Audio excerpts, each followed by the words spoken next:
Welcome back, my pretties, to another Sam After Dark. Now, before we get started, how do you like the background? Spooky vibes. And disclaimer, if you hear children screaming in the background, it's okay.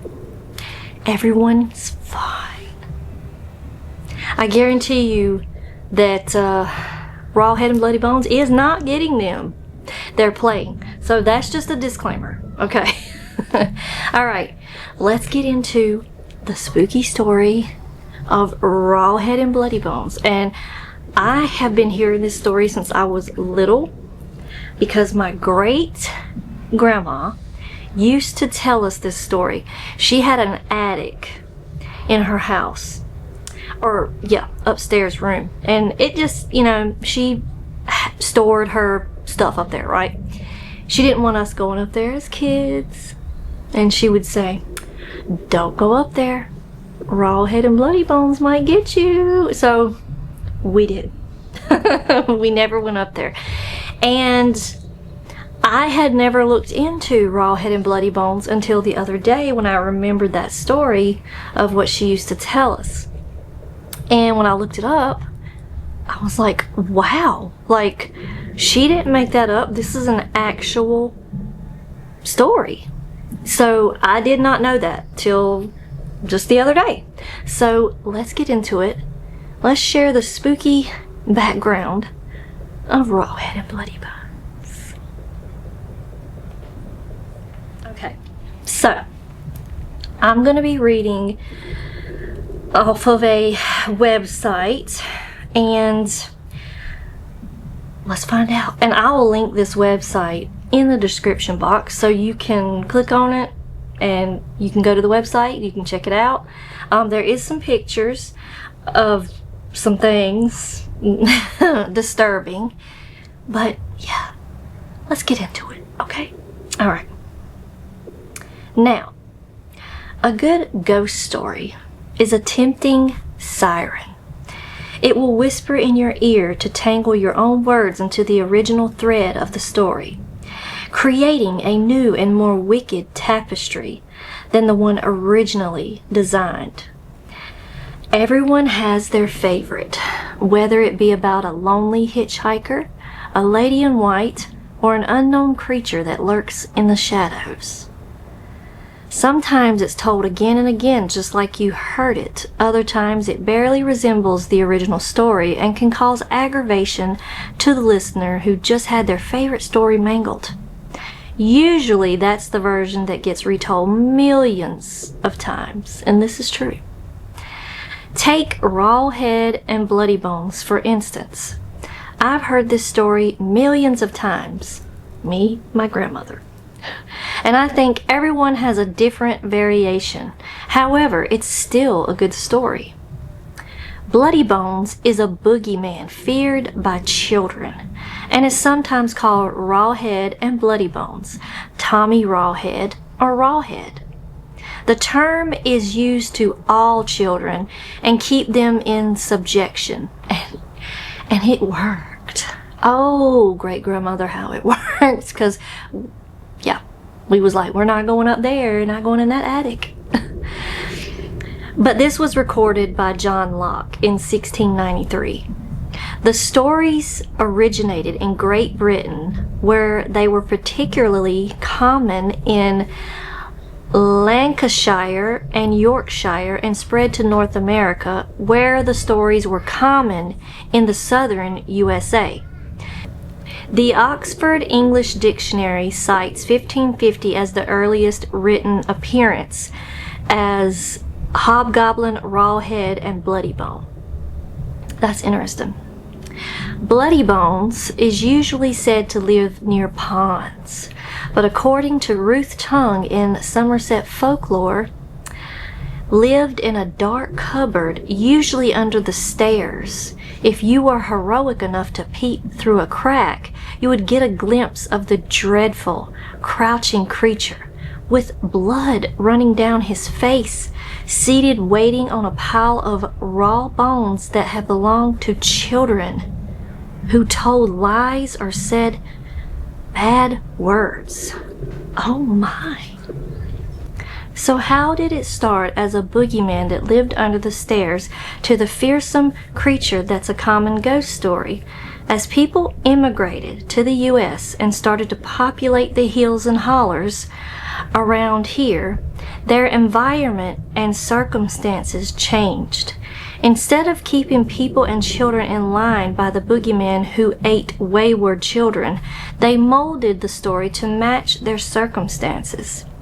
People poaching on your land?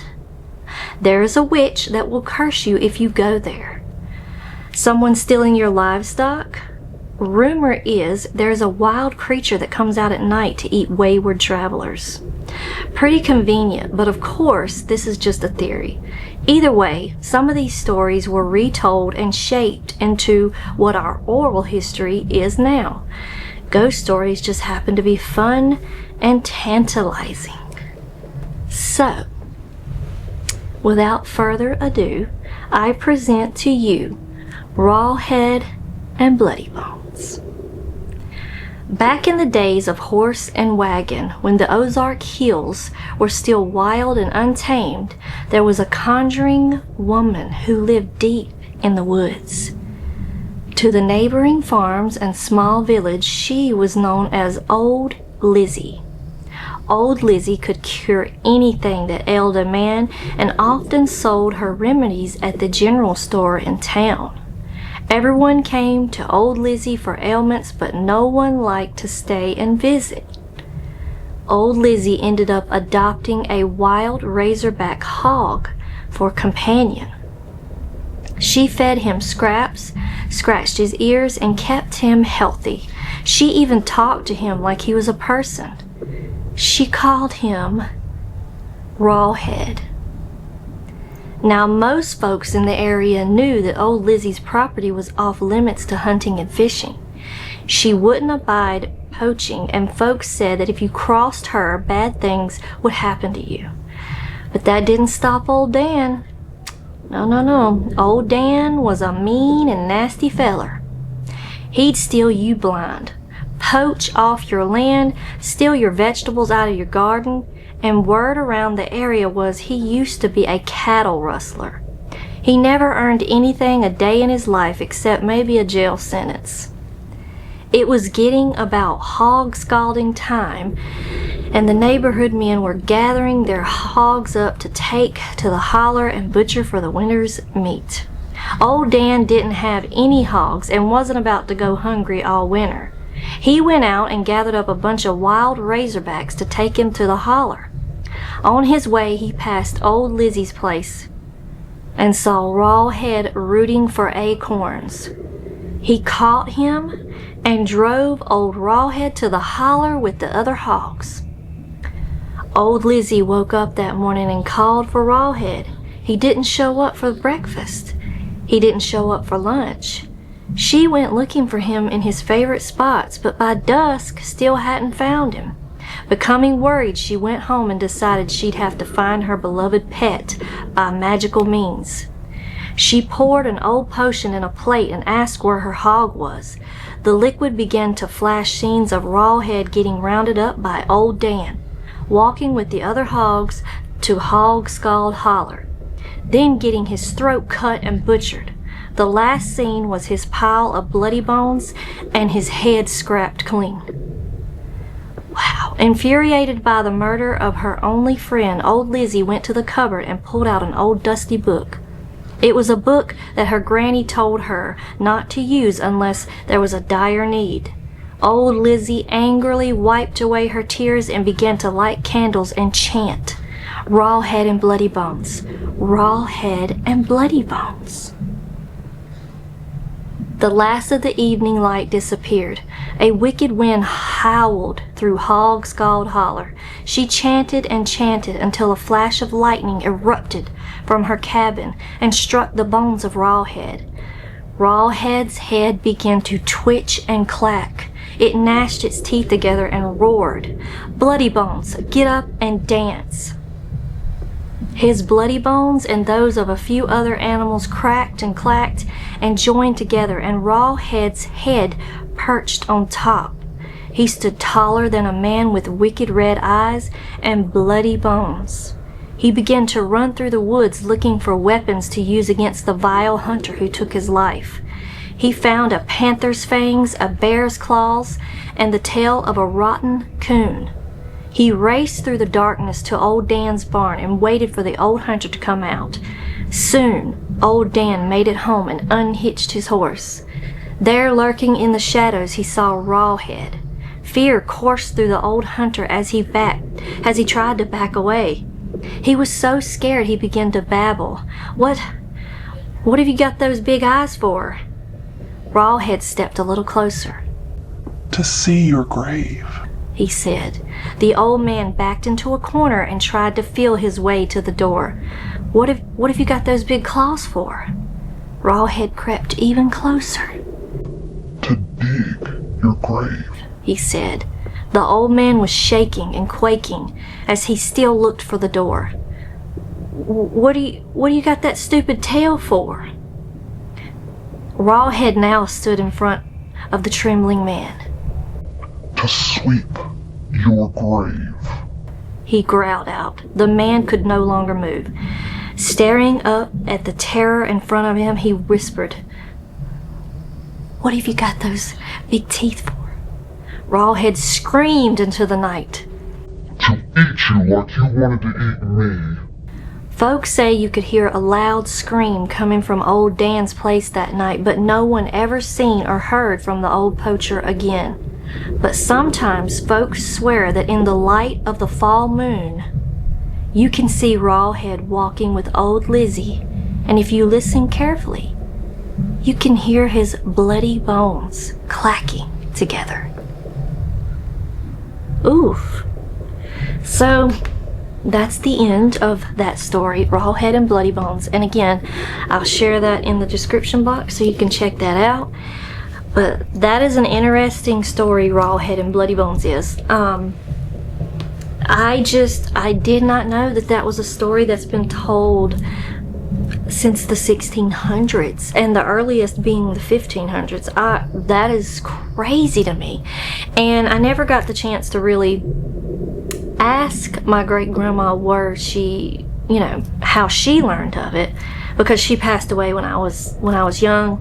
And that is crazy. That is so crazy. She would use that against us, and we would not go up in that attic. We wanted to go up there so bad because it was a set of stairs. It was going up into a place that we obviously haven't seen in her house, and we were interested. Now I'm like, what was in there? What was up there? I must know, but I can't know now because someone else owns the house, and obviously her stuff's been gone for years. So but I hope you enjoyed this Sam After Dark, and you enjoy the story of RawHead and Bloody Bones. Let me know what you think. That was creepy. So if you've ever heard of RawHead and Bloody Bones, share it in the comments. Or if you have any stories that is similar to RawHead and Bloody Bones that maybe your grandparents or your great-grandparents or even your parents shared with you to keep you from going into places that you shouldn't, let me know in the comments. I'm sure there's a bunch of you that's got some great stories to share. But like I said, until next time, like, comment, subscribe if you're new, and be sure to turn on that notification bell so you don't miss another video with either Sam After Dark or Cooking for the Dead or Let's Talk Pretty Paranormal. Let's do makeup and a paranormal story time. I got many faces. So yes, so be sure to check all of those out.